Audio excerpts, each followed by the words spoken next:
माननीय उच्च न्यायालय के फैसले के संबंध में आपसे बातचीत करने के लिए यह प्रेस वार्ता बुलाई गई है।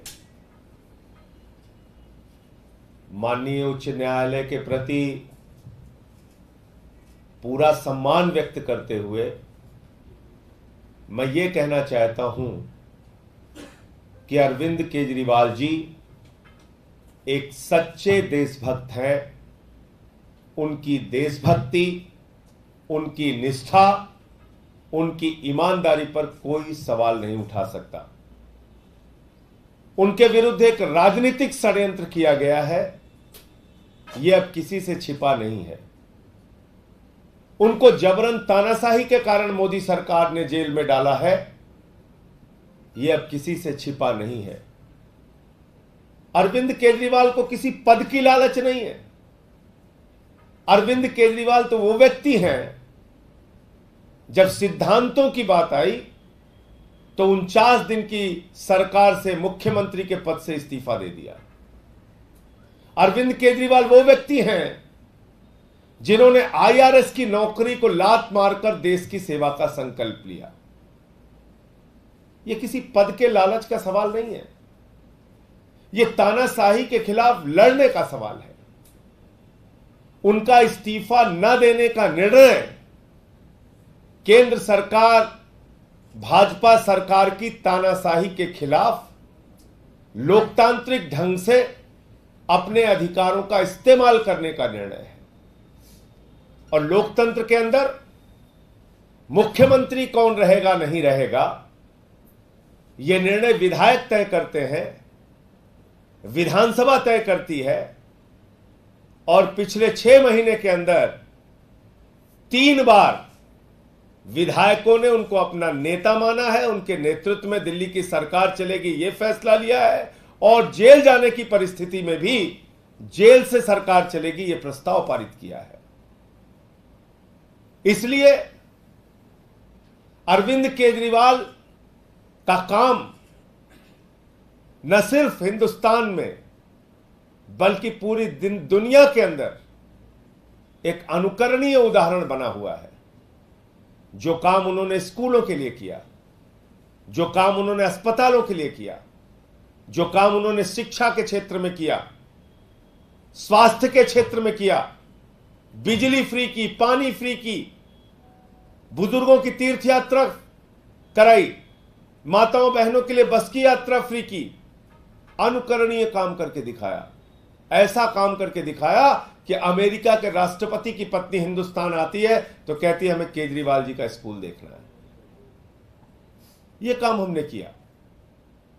अब सवाल आता है कि यह स्टैंडिंग कमेटी का जो फैसला है, इसके लिए अगर कोई सबसे ज्यादा जिम्मेदार व्यक्ति है तो भारतीय जनता पार्टी के इशारे पर काम करने वाले एलजी महोदय जिम्मेदार हैं इसके लिए।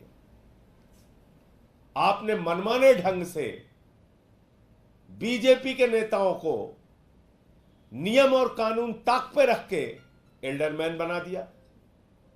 आपने उनको वोटिंग राइट भी दे दिया, जिसमें आपको मुंह की खानी पड़ी, वोटिंग राइट उनकी छीन गई।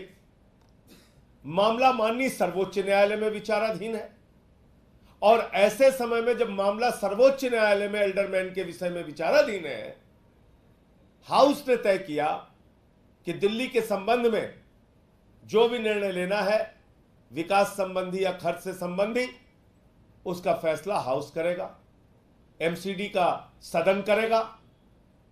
तो एमसीडी के सदन में फैसला लिया जाएगा, इसका एक तरीका निकाला गया। स्टैंडिंग कमेटी का गठन नहीं हो पा रहा है या काम में जो भी अवरोध उत्पन्न हुआ है, उसके लिए सीधे तौर पर नाजायज तरीके से नियम और कानून को ताक पर रखकर बीजेपी के इशारे पर एलजी साहब ने जो एल्डरमैन बनाया, वो उसके लिए जिम्मेदार है। मैं सिर्फ इतना कहना चाहता हूं, अरविंद केजरीवाल जी एक सच्चे देशभक्त की तरह दिल्ली के लोगों की सेवा कर रहे हैं। दिल्ली के लोग, देश के लोग उनसे बेहद प्यार करते हैं। आज लोगों की आंखों में आंसू आ जाता है ये सोचकर कि अरविंद केजरीवाल को मोदी जी की तानाशाह सरकार ने जेल में डाल दिया है। जेल का जवाब जनता वोट से देने के लिए तैयार है। और आज ये दिल्ली के लोगों का फैसला है, विधायकों का फैसला है कि अरविंद केजरीवाल मुख्यमंत्री थे, हैं और रहेंगे। आपको याद होगा हमने पूरी दिल्ली में इसका सर्वेक्षण कराया था, लोगों से राय मांगी थी। उन सब ने भी एक तरफा कहा कि केजरीवाल ही मुख्यमंत्री थे, हैं और रहेंगे। और मैं बड़े सम्मान के साथ कहना चाहता हूं, इसी न्यायालय ने, इसी उच्च न्यायालय ने एक नहीं तीन याचिकाएं दाखिल हुई, यहां पर तीन याचिकाएं दाखिल हुई कि अरविंद केजरीवाल से इस्तीफा लिया जाए। इसी उच्च न्यायालय ने कहा अरविंद केजरीवाल को इस्तीफा देने की जरूरत नहीं है। दिल्ली का काम, दिल्ली के लोगों का काम न पहले बाधित हुआ, न अब बाधित हुआ है, न आगे बाधित होगा। हमारे जितने भी सरकार के मंत्री हैं वो लगातार अच्छे ढंग से काम कर रहे हैं। केजरीवाल साहब से मुलाकात भी करते हैं, उनसे बातचीत में जो निर्देश प्राप्त होता है उसके हिसाब से और भी काम करते हैं। इसलिए मैं समझता हूं कि आज जो माननीय उच्च न्यायालय का आदेश आया है, ये भारतीय जनता पार्टी की जो घिनौनी राजनीति है, जो नफरत की राजनीति और दुर्भावना की राजनीति है, जो दिल्ली वालों के काम में बाधा डालती है, एलजी साहब द्वारा स्टैंडिंग कमेटी नहीं बनाया जाना जिसके लिए जिम्मेदार है, ये उच्च न्यायालय का निर्णय उस संबंध में देखा जाना चाहिए। इसके लिए अरविंद केजरीवाल जी दूर दूर तक जिम्मेदार नहीं है, दिल्ली की सरकार दूर दूर तक कहीं जिम्मेदार नहीं है। सर, हाईकोर्ट ने अपने फैसले में ये तक कहा है, सौरभ भारद्वाज के बयान को आधार बनाते फैसले में उनका नाम लिया है और ये कहा कि सरकार स्टैंड स्टिल है। सीएम के जेल जाने के बाद सरकार का कामकाज ठप है। आप लोग कह रहे हैं कि जेल से सरकार चलेगी, कोर्ट ने कहा कि ठप है। कौन सा काम ठप है बताइए आप, कौन सा काम ठप है? सारे काम जैसे पहले चल रहे थे वैसे आज भी चल रहे हैं। जहां कहीं भी कोई दिक्कत आती है, हमारी शिक्षा मंत्री हो, हमारे स्वास्थ्य मंत्री हो, पूरी सक्रियता के साथ उसका निस्तारण कर रहे हैं जनता की समस्याओं का। विधायकों के लिए केजरीवाल जी ने पहले ही निर्देश दिया है कि जनता के बीच में रहिए, उनकी समस्याएं सुनिए, उसका समाधान कीजिए। कौन सा काम रुक रहा है दिल्ली के लोगों का? और ये जो स्टैंडिंग कमेटी का गठन ना हो पाने की वजह है, मैंने तो आपको बता दिया, बीजेपी के नेताओं को नियम कानून को ताक पे रख के आप एल्डरमैन बनाएंगे, वोटिंग राइट देंगे। वोटिंग राइट पे तो हाई कोर्ट ने रोक लगाई ना, और अब आगे मामला सुप्रीम कोर्ट में विचाराधीन है। तो आप बताइए मुझे, और इसी हाई कोर्ट ने केजरीवाल जी को इस्तीफा देने से मना किया। तो ये एक संवैधानिक स्थिति है। भारत के लोकतंत्र को बचाने के लिए तानाशाही के खिलाफ अपने अधिकारों का इस्तेमाल आम आदमी पार्टी और हमारे मुखिया अरविंद केजरीवाल जी कर रहे हैं, इसलिए वो इस्तीफा नहीं देंगे।